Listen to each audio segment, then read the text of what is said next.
Now, there's lots of ways to control an LS engine like this in your project, but when it comes to an off-road vehicle, in my opinion, the number one thing you're after is honestly just reliability. And you cannot get more reliable than a factory computer because it's designed from the factory to just be abused all the time whenever someone owns it.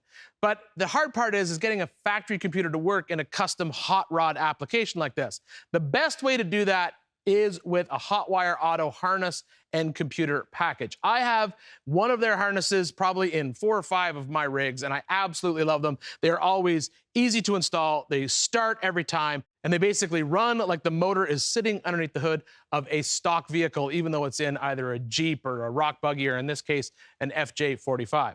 It starts with one of their complete hot rod harnesses. So this is an all new wiring harness. So it's not junkyard connectors. These are all brand new connectors that hook up back to your motor, and it's all labeled so it's easy to hook up, and it's designed for that hot rod hookup. So minimal hookups underneath the dash. So keyed power on, main power on, ground, just a couple of things. And then you have feeds that feed up underneath your dash for things like tachometer and other gauges that you'd have.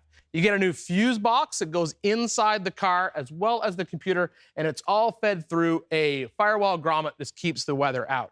And the best thing is it's super easy to hook up, but if you don't know how to hook it up, they offer tech support. You can just call them up. They'll answer any question that you have. And like I said before, you have that factory ECU. So somewhere in this pile of wires right here, you got what's called the Assembly Line Diagnostic Link, or ALDL connector, sometimes referred to as the OBD2 connector. So if anything happens with the motor, you can plug a common scan tool into it, pull any codes out of the computer to diagnose why the engine might not be starting.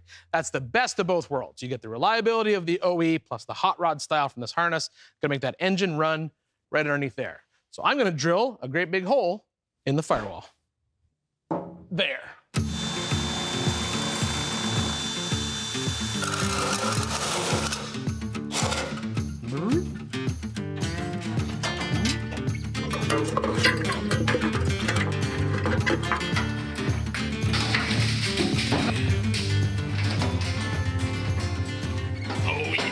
Look at that, it's like an OE install.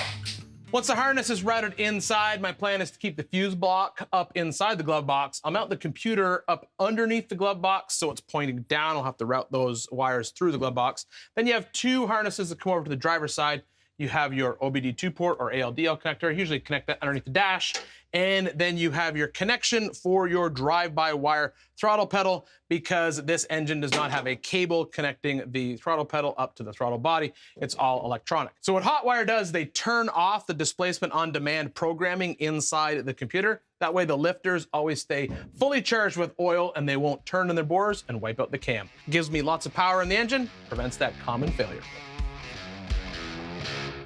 That's gonna mount right there.